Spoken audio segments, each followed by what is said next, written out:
음악의 천재 모차르트가 피아노로 교습을 하는데 어느 날 두 명의 학생이 찾아왔어요. 한 명은 완전 초보고 또 한 명은 피아노를 좀 치는 그런 사람이어서 모차르트가 피아노 좀 친다고 자랑하는 그 사람에게 먼저 피아노를 쳐보라고 그랬습니다. 그랬더니 피아노를 제법 치면서 치기는 치는데 자기에게 생각대로 기교가 들어가서 그렇게 피아노를 치는 것을 보고서 모차르트가 얘기합니다. 피아노 좀 치는 분에게 당신은 피아노 레슨비를 초보자보다 2배 더 내세요. 예? 아니 나 피아노 칠 줄도 아는데 왜 그럽니까? 그러니까 모차르트가 그렇게 이유를 말했다고 합니다. 아무것도 모르는 사람이 오면 내가 가르쳐 주는 대로 잘 따라 합니다. 그러나 그동안 음악을 배웠다는 사람들은 이전의 지식 때문에 내가 가르쳐 주는 것을 그대로 받아들이지 않으려고 하는 경향이 많습니다. 기본이 되어 있지 않아 지금 잘못된 습관을 고쳐서 제대로 처음부터 가르치려면 힘이 2배나 들기 때문입니다. 그렇지 않습니까, 여러분? 우리가 무슨 일을 하든지 사업을 하거나 공부를 하거나 인간관계나 운동을 하거나 모든 일의 기본기가 얼마나 중요한지는 여러분이 알고 계실 겁니다. 이 처음에 기본기가 잘못되어 있지 않으면 처음에는 뭐 좀 잘하는 것처럼 보일지 모르지만 절대로 점점 더 큰 발전을 볼 수가 있는 발전의 한계를 보게 되는 것입니다. 여러분, 그런 의미에서 보면 우리 신앙생활도 마찬가지라고 할 수 있지 않겠습니까? 신앙생활도 이 기본이 잘 되어 있지 않으면, 기본을 잘못 배운 사람들은 보면 고치기가 참 어려워요. 보면 계속 옛날의 그 습관으로 계속 그런 생활을 하는 사람이 얼마나 많은지 모릅니다. 여러분, 그런 의미에서 보면 우리는 지금 이 요한복음을 통해서 우리 신앙의 기본에 대해서 정말 잘 배울 수 있는 좋은 기회이기도 합니다. 여러분, 신앙의 기본은 뭐냐? 요한복음 1장 12절이에요. 아까 요절 말씀이었죠. 다 함께 시작. 영접하는 자 곧 그 이름을 믿는 자들에게는 하나님의 자녀가 되는 권세를 주셨으니. 아멘. 그렇지요. 자, 앞으로 보세요. 여러분, 예수님을 믿는다고 하는 것은 기본이니까 다시 한번 정리하는 거예요. 교회 다니는 것이 아니라 그랬죠. 그건 종교생활이에요. 예수 믿는다고 하는 것은 예수님을 어떻게 한 것이다? 영접한 것이다라는 거예요. 예수 믿는 사람에게는 어떤 복이 주어지느냐? 하나님의 자녀가 되는 권세를 주셨다고 말씀합니다. 여러분, 이게 얼마나 어마어마한 축복인지 아세요? 근데 여러분, 우리가 예수 믿어 하나님의 자녀의 권세를 가지고 있는 것과 그 권세를 누리는 것은 다르지 않겠습니까? 그죠? 어떤 사람은 예수 믿어 하나님의 자녀의 권세를 가졌지만 누리지 못하는 사람이 있고, 어떤 사람은 그 권세를 누리면서 능력 가운데 살아가고 있는 사람이 있는데, 여러분은 하나님의 자녀 권세를 누리며 살고 계십니까?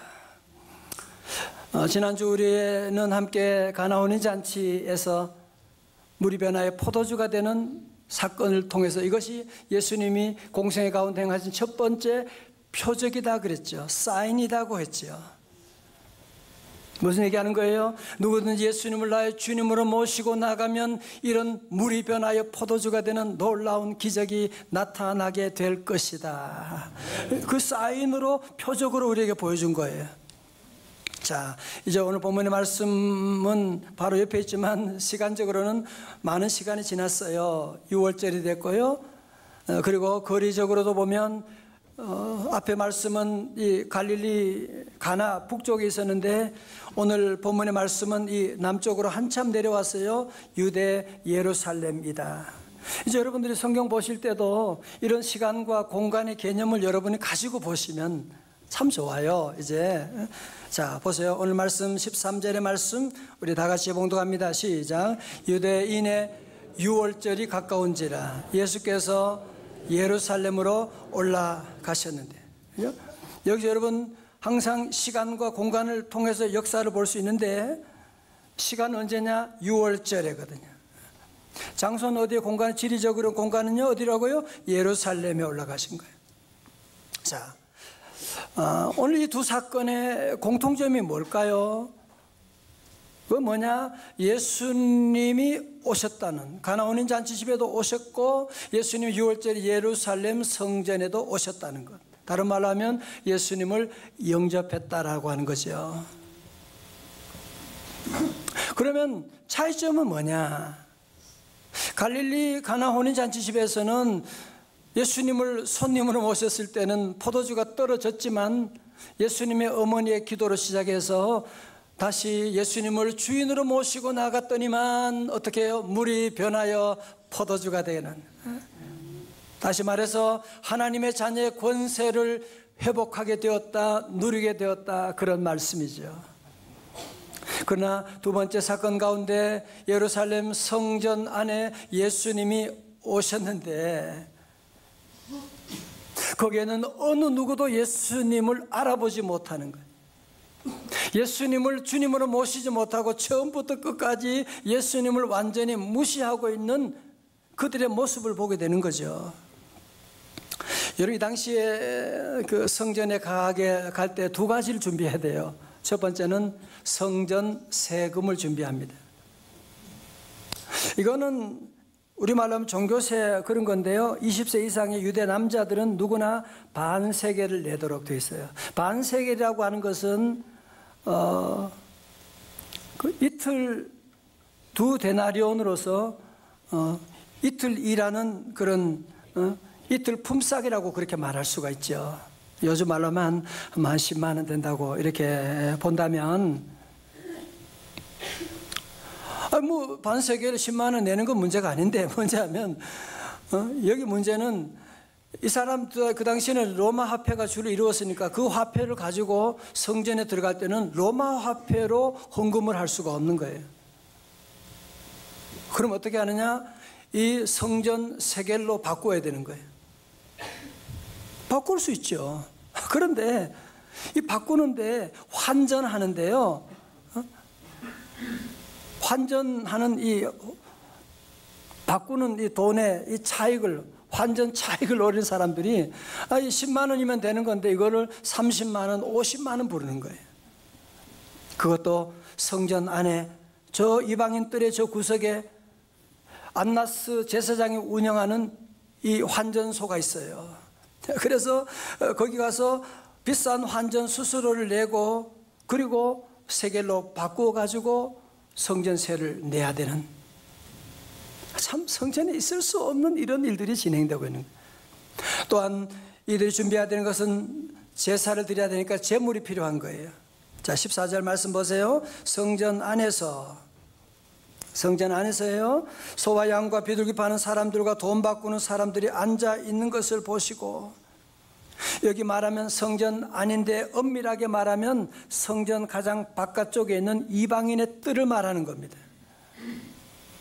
그리고 여기 나오는 소나 양과 비둘기는 바로 성전의 제사로 드려질 희생 제물을 말하는 것이거든요. 자, 보세요. 근데 문제는 뭐냐면, 집에서 농산물, 수확물을 가지고 오고 가축을 가지고 와서 제물로 바치면 되는데,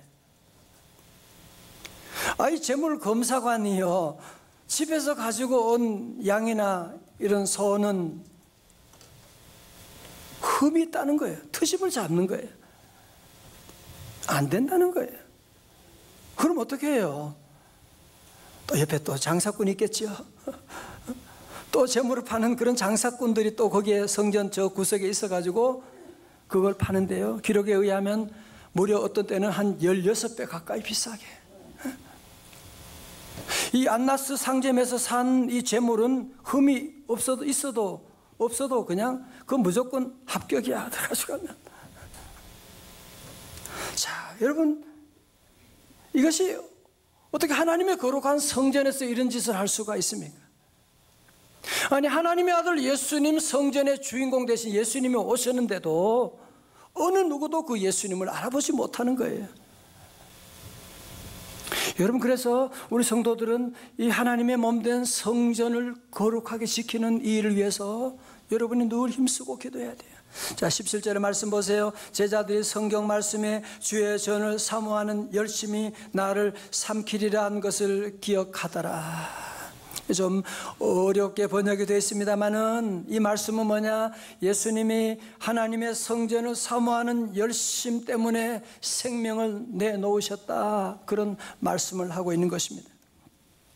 여러분, 전라북도 김제군 금산은 호남 지역에서 전주를 거쳐 한양으로 향하는 교통 요충지였고, 마방이라고 불리는 주막 겸 여인숙이 있었는데 금산에서 가장 큰 마방을 운영하는 조덕삼이라는 사람이 있었습니다. 금산에서 최고의 부자였던 조덕삼 씨는 어느 날 남해에서 어렸을 적 부모를 잃고 거지처럼 떠돌아다니다가 금산까지 온 이자익이라고 하는 17살 나는 소년을 거두어 머슴으로 삼고 마방 일을 맡겼습니다. 때는 1890년 경이었는데요. 미국에서 온 데이트 선교사는 호남 여러 지역에서 전도하고 있었는데 금산에도 자주 들리셨고, 들릴 때마다 이 조덕삼 씨가 운영하는 마방에도 들리게 되고, 또 함께 만나서 얘기하게 되고 복음을 전하게 되고, 그 가운데 1905년에 조덕삼 씨 가족 모두가 신앙을 받아들이게 되고, 이 마방에서 머슴으로 일하던 이자익도 복음을 받아들이게 됩니다. 그 해부터 조덕삼 씨의 행랑처에서 예배를 드리기 시작하면서 금산교회, 옛날에 기억자 교회 한번 보여드렸죠. 금산교회가 시작되게 된 것입니다. 데이트 선교사의 노력과 지방 유지였던 조덕삼 씨의 전도에 힘입어서 금산교회는 빠르게 성장하여 1907년도에 교인이 100여 명에 이르게 되어서 장로를 추대하게 됩니다. 공동회의를 열고 투표를 하게 되었는데, 교인들을 상대로 선출한 결과는 예상과는 전혀 달리 교회 설립자인 조덕삼 씨가 아니라 머슴인 이자익 씨가 선출되게 된 것입니다. 물론 교인들이 투표하긴 했지만 교인들이 모두 깜짝 놀라는, 이 머슴인데, 나이도 어린데. 교인들 모두가 당황해서 말을 잊어버리고 있을 그때 조덕삼 씨가 교인들 앞에 서서 이렇게 말했습니다. 우리 금산교회 성도들은 참으로 훌륭한 일을 해냈습니다. 저희 집에서 일하는 이자익 씨는 저보다 신앙 열의가 대담한 사람입니다. 그를 뽑아주셔서 참으로 감사합니다. 나는 교회 결정에 순종하고 이자익 장로를 잘 받들어 교회를 잘 섬기겠습니다. 시험 들 수 있는 일이었는데 정말 그는 겸손하게, 교회가 중요하니까요, 그걸 받아들이고 3년 후에 조덕삼 씨도 장로가 되었고, 머슴이었던 이자익 장로를 평양 신학교에 보내 신학 공부하는 일에 후원하고, 신학교를 졸업하자 이자익 장로를 금산교회 담임 목사님으로 모시게 되는 거예요. 그리고 이 목사님이 우리가 속한 대한예수교 장로회 통합의 총회장을 무려 3번이나 연임하게 되는, 사랑하는 성도 여러분, 이들에게는 자존심이라는 게 없죠. 내가 잘 되고 내 이름이 올라가고 내려가고 그게 뭐가 중요해? 교회가 중요하지. 그래서 이들은 하나님의 영광밖에 보이지 않는, 다른 말로 하면 주의 성전을 사모하는 열심히 저들을 삼켜버리게 되는 그런 믿음으로 귀한 교회를 세워나갔던 것이거든요.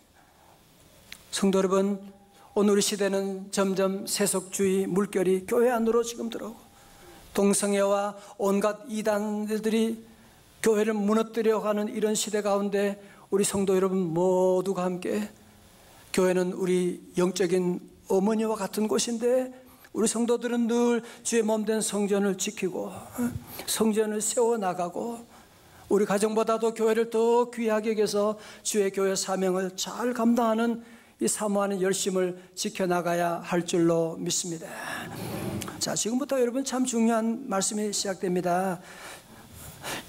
갑자기 어떤 젊은이가 와서 성전을 뒤엎어버리고 만약에 여러분 저 롯데백화점에 가서 그 상자에 물건들을 뒤엎고 그러면 난리가 나겠죠. 지금 그런 상황임에도 불구하고 이들은 자기가 얼마나 잘못했는지를 원래 알고 있잖아요. 그리고 잘못됐다고 하는 생각하는 사람들도 많았기 때문에 이 예수님의 행동에 대해서 그 권위 있는 행동 앞에 저들은 아무런 말도 못하고 나중에 와서 그렇게 물어봅니다. 네가 이런 일 행하니 18절에서 무슨 표적을 우리에게 보이겠느냐? 이렇게 소란 피우면서 우리에게 뭘 보여주려고 하는 거예요?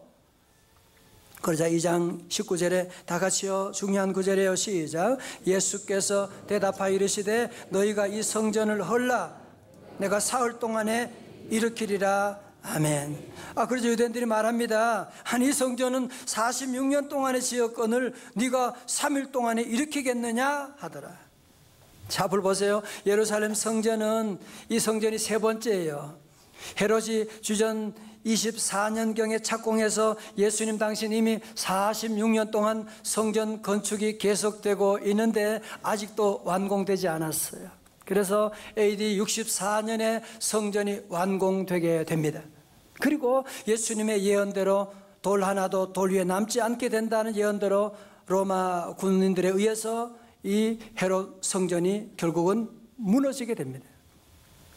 자, 그러니까 예수님이 지금 이 성전을 헐라 내가 사흘 만에 다시 세우겠노라고 말씀하니까 거기 유대인들은 제사장들은 깜짝 놀라고 아니 정신 나간 이 사람들은 그러니까 문자적으로만 해석한 거죠. 자, 그러면 성전을 헐라 내가 사흘 만에 세우리라 그게 무슨 말이냐? 성경은 성경을 풀어하셔야 돼요. 자, 보세요. 21절의 말씀 가운데 그러나 예수는 뭐예요? 성전된 자기 육체를 가리켜 말씀하신 것이라. 한마디로 뭐예요? 이 성전은 누구를 가지고 얘기하는 거라고요? 예수님의 육체를 가지고 말씀한. 예수님이 다시 말해서 성전이라고 하는 거죠. 자, 앞을 보세요. 그러니까 예수님의 몸이 십자가에 돌아가시고 무덤에 3일 동안 계시고 성전이 무너지게 된 거죠. 사흘 만에 다시 부활하셨다. 성전을 다시 일으키신 것이죠. 그러므로 말미암아 부활하신 이후로는 예수님으로 말미암아 새로운 성전 시대가 열리게 된 줄로 믿습니다. 그렇습니다. 제가 설교노트 앞에 있지만 이 당시까지는요 성전에 들어가는 이방인들은 이방인의 뜰까지만 가는 거야. 여인들은 여인의 뜰까지만 들어갈 수가 있는 거예요. 남자들은 남자들의 뜰까지만 갈 수가 있는 거예요. 지성소에는 아무나 못 들어가는 거예요. 그러나 하나님의 아들 예수님이 십자가에 돌아가심으로 3일 만에 다시 부활하시고 새로운 성전 시대를 열어주셔서 누구든지 예수 이름으로 담대히 하나님 앞에 은혜 보좌 앞에 나가는 길이 열리게 된 줄로 믿습니다. 히브리서 4장 16절의 말씀 다 같이요, 크게 시작. 그러므로 우리는 긍휼하심을 받고 때를 따라 돕는 은혜를 얻기 위하여 은혜의 보좌 앞에 담대히 나갈 것이니라. 아멘. 여러분은 말씀 들어서 별로 감동이 많지 않지만 유대인들은요 놀라운 혁명적인 일이죠. 아니 어떻게 이방인도 어떻게 장애인도 어떻게 아이도 은혜의 보좌 앞에 지성소 앞으로 담대히 나갈 수가 있느냐 말이죠. 그것은 예수님으로 말미암아 가능하게 된 것이고 이제는 더 이상 우리가 여러분이 예수 하나님께 예배드리기 위해서 예루살렘 성전까지 갈 필요가 없는 거죠. 우리가 가서 성전 세겔로 바꿀 필요가 없는 거죠. 소와 양과 이런 염소를 가지고 갈 필요가 없는 것이죠. 이제는 누구든지 주의 이름으로 모이는 곳에 주님이 함께 하심을 약속해 주셨거든요. 마태복음 18장 20절 말씀 다 같이요, 시작. 두세 사람이 내 이름으로 모인 곳에는 나도 그들 중에 있느니라. 아멘. 그렇습니다. 그전에는 예루살렘 성전 안에만 들어가야 되고 그러나 이제는 성전 문이 활짝 열리게 해서 여러분이 셀 모임할 때 두세 사람이 함께 모여도 주님은 그곳에 함께 하시고 오늘 예배드리는 우리 일산에도 계시고 주님은 세계 어느 곳곳이나 주님의 이름으로 모인 곳마다 주님이 함께 해주셔서 성전 시대를 새롭게 열어주시게 된 것입니다.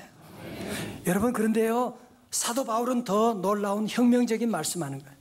자, 예수님이 성전이시다. 그러니까 성전 되신 예수님을 내 안에 모심으로 말미암아 이제는 우리의 몸도 성전 홀리 템플이 됐다는 거예요. 자, 오늘 그 말씀이 바로 고린전서 3장 16절에 있어요. 다 같이 오늘 요절이에요. 시작. 너희가 하나님의 성전인 것과 하나님의 성령이 너희 안에 계시는 것을 알지 못하느냐. 아멘. 성도 여러분, 여러분의 몸이 하나님의 성전인 것 알고 계세요? 하나님의 성령이 여러분 안에 계신 거 알고 계십니까? 사랑하는 성도 여러분, 그렇습니다. 우리는 부족하지만 우리의 십자가에 죽으시고 3일 만에 부활하신 예수님이 성전이 되시고 그분이 오늘 우리 안에 계셔서 여러분 안에 계셔서 여러분의 몸은 거룩한 성전이 된 것입니다. 여러분, 함부로 여러분의 몸을 함부로 욕하지 마십시오. 함부로 열등감 가운데 빠져서 자기를 비하하거나 그러시면 안 되는 것입니다. 왜? 내 안에는 주님이 계시기 때문에, 주의 성령이 내 안에 있기 때문에 여러분이 믿음으로 고백하면 오늘도 예수님을 나의 주님으로 모시면 그게 표적이에요. 물이 변하여 포도주가 되는 역사가 나타납니다. 예수님을 나의 주님으로 모셔나가면 저희 집안도 무너져가는 집안이었지만 주님이 세워주시고 거룩한 가정을 만들어주셨고, 지난 주간도 우리 성도들 가운데도 수많은 간증들이 일어난 것은 왜냐? 우리 안에 주님이 계시기 때문에 그런 것입니다. 사랑하는 성도 여러분, 오늘 주님은 박정로만의 주님이 아니라 주님의 영은 오늘도 여러분과 함께 하십니다. 여러분, 하나님의 영이 거하는 하나님의 거룩한 성전입니다. 주님이 여러분의 삶의 주인 되시면 맹물이 변하여 포도주가 되는 놀라운 기적 역사 지금도 우리 안에 작동될 줄로 믿습니다. 더 이상 우리 성도들은 자기를 바라보면 안 돼요. 나의 연약함, 나의 부족함, 네가 무슨 목사냐, 집사냐, 잡사지 그러면서 자꾸 우리는 나를 보면 두렵고 열등감에 빠질 수밖에 없습니다.